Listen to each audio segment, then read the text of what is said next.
Hello yes welcome to my work creative. ఈ రోజు మనమైతే పీకో మిషన్ అండి. పీకో మిషన్ లో బాబిన్ థ్రెడ్ లో ఎలా బాబిన్ థ్రెడ్ లో థ్రెడ్ అనేది ఏ విధంగా ఎక్కించుకోవాలి, పీకో ఏ విధంగా స్టార్ట్ చేయాలో చేయకుండా చూసేద్దాం. ఎందుకంటే మనం ఎంబ్రాయిడరీ బిజినెస్ చేసే వాళ్ళు మన దగ్గర కస్టమర్స్ బ్లౌజ్ స్టిచ్చింగ్ కి గానీ, పీకో ఫాల్స్ కి గానీ సో ఈ విధంగా ఇస్తూ ఉంటారు. సో అలాంటి వాళ్ళ కోసం కూడా మనం పీకో ఏదైతే ఉంటుందో పీకో చేయడం వల్ల వాళ్ళకు కూడా పీకో మిషన్ లో మనం పీకో ఏ విధంగా చేయాలో చూసేద్దామండి. ఎందుకంటే మా దగ్గర సారీ టాజెస్ కూడా ఇస్తుంటారు. ఆ సారీ టాజిల్స్ కి చేయాలనుకున్నప్పుడు వన్ సైడ్ అయితే పీకో అవసరం ఉంటది.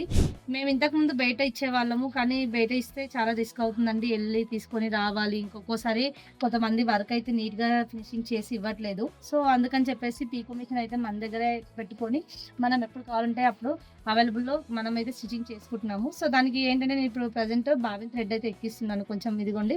ఇది బాబిన్ వస్తుంది. అల్యూమినియం బాబిన్ టైప్ ఉంటుంది. స్టీల్ బాబిన్ ఇది. దీనిలో వచ్చేసి నేను బాబిన్ థ్రెడ్ పెట్టుకున్నాను. ఇక్కడ ఫూట్ ఏదైతే ఉందో ఈ ఫూట్ అయితే పైకి పైకి తీసానండి. దాని తర్వాత కింద నేనైతే దీనికి మోటార్ తీసుకున్నాను. ఇక్కడ కనిపిస్తుంది కదా మోటార్. ఈ మోటార్ హెడ్‌తోనే నేను పీకో అయితే చేస్తున్నాను.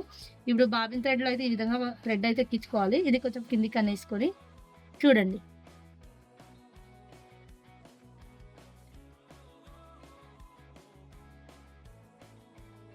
నాకు ఇంతవరకైతే చాలండి. సో, ఇంతవరకైతే నేను బాబిన్ థ్రెడ్‌లో ఎక్కించుకున్నాను. ఎక్కించుకున్న తర్వాత ఇక్కడ బాబిన్ కేస్ ఉంటుంది గదా! ఈ బాబిన్ కేస్‌లో డైరెక్షన్ అయితే ఉంటుంది. అదే డైరెక్షన్ విధంగా నేనైతే సేమ్ యాజ్ ఇట్ ఈస్‌గా ఇలాగే పెట్టేస్తానండి. ఇది చూస్తున్నారు గదా! ఇక్కడ తీసుకొని ఇక్కడ యాక్చువల్‌గా చిన్నది వేరే మిషన్ గూడా ఉంటుందండి. బ్రదర్ మిషన్ మీకు లాస్ట్ టైమ్ వీడియోలో గూడా చూపిచ్చాను. పీకో ఫాల్‌కి అది గూడా యూజ్ చేశారని.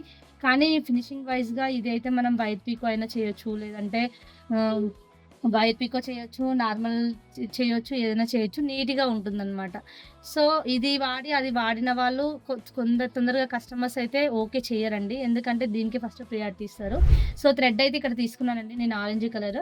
ఆరెంజ్ కలర్ ఇక్కడ నుంచి వచ్చేసి ఇక్కడ ఉంది గదా! హోలు. ఆ హోల్‌లో నుంచి టెన్షన్ అండి. ఖచ్చితంగా ఈ టెన్షన్‌లో థ్రెడ్ అయితే ఖచ్చితంగా పడాలి. అప్పుడే ఫినిషింగ్ అయితే నీట్‌గా వస్తుంది. ఈ టెన్షన్‌లో లేకపోతే ఈ రౌండ్ వీల్ ఉంది గదా! ఈ రౌండ్ వీల్‌లో లేకపోతే వర్క్ అనేది లూజ్‌గా వస్తుంది కుట్టు. ఈ టెన్షన్‌లో వచ్చేసి ఇక్కడ నుంచి వర్క్ ఆహ్, మనం చేసే పీకో అయితే ఇక్కడికొచ్చేసి ఇక్కడ నుంచి ఈ విధంగా మనమైతే తీసుకున్నాము. దాని తర్వాత కింద నీడిల్ ఉంటుంది గదండీ! నీడిల్‌లోకైతే పీకో అయితే కింద శారీ ఉంది కదండీ! శారీకి ఫాలేసినప్పుడు ఈ విధంగా పీకో అయితే ఇక్కడ చేయించరండి. చాలా వరకు ఏంటంటే మిషన్ స్టిచ్చే ఇస్తారు. సో, అందుకని చెప్పేసి మిషన్ స్టిచ్చే ఉంది ఇక్కడ. ఒపీనియన్ అనేది మన ఇష్టం. కస్టమర్స్ ఏంటంటే కొంతమంది పీకో అడుగుతారు. కొంతమంది మిషన్ స్టిచ్ అడుగుతారు. సో, ఇక్కడైతే మిషన్ స్టిచ్ అడిగారు కాబట్టి మిషన్ స్టిచ్ చేశాము. ఇది శ్రీవారి ఆహ్, సేవకి ఎళ్ళేవాళ్ళు వేసుకుంటారు గదా! శారీ. సో, అదే శారీ అండి. ఇంకోటి స్టార్టింగ్ ఎలా కుట్టాలి? స్టార్టింగ్ నీట్‌గా రాదు కదా! అనే డౌట్ ఉంటుంది చాలా మందికి. సో, అలాంటి వాళ్ళకేంటంటే ఒక్కసారి ఇది బాగా హెల్ప్ అవుతుందండి. ఇప్పుడు ఈ విధంగా ఇక్కడ హోల్ ఉంది కదా! ఇక్కడ టర్నింగ్‌లో ఇక్కడైతే మనం పెట్టాలి. ఇక్కడ పెట్టాలి. ఈ విధంగా పెట్టడం వల్ల పెట్టాను గదండీ బాబిన్ థ్రెడ్‌లో బాబిన్ కేస్‌లో థ్రెడ్. సో, అదైతే ఒకసారి ఫూట్ ఈ విధంగా నీడిల్ కిందికి దించి పైకి లేపి చూడాలి. కింద థ్రెడ్ పైకొచ్చిందా లేదా? సో, వచ్చింది. ఇదిగో చూస్తున్నారు గదా! పైన ఒక లేయర్ థ్రెడ్, కింద ఒక లేయర్ థ్రెడ్. సో, ఈ విధంగా వచ్చిన తర్వాత పీకో అయితే స్టార్ట్ చేయాలి.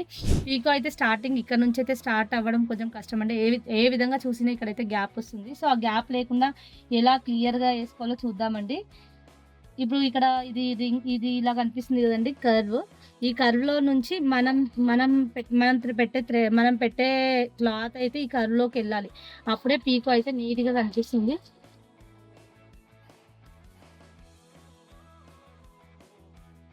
చూస్తున్నారు గదండీ! ఎంత నీట్‌గా వచ్చిందో అసలు ఫాల్ మన దగ్గర అయితే ఎక్కడెక్కడి నుంచో తీసుకొచ్చిస్తారు ఈ ఫాల్ కోసం. ఎందుకంటే ఇంత రౌండ్‌గా ఇంత నీట్‌గా అనేది ఏ ఏ టైప్ ఆఫ్ క్లాత్‌కైనా పర్ఫెక్ట్‌గా చేయడం అనేది జరుగుతుంది. సో, ఈ విధంగా మనం రోల్ అయితే దీని కింది నుంచి పంపించాలి క్లాత్.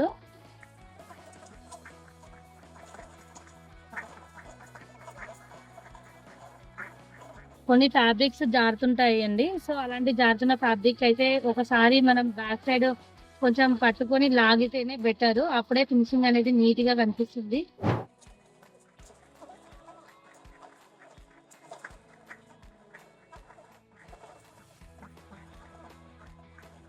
చూసారు కదండీ! ఎంత ఈజీగా అయిపోయిందో పీకో వన్ సైడ్. సో, పీకో అనేది చేశాక ఇంత నీట్‌గా అయితే కనిపించింది. ఇక్కడ ఏదైతే గ్యాప్ ఉందో ఈ గ్యాప్‌కి నేనైతే ఈ విధంగా పల్టీ తీసి మళ్ళీ ఇలా చేస్తానండి.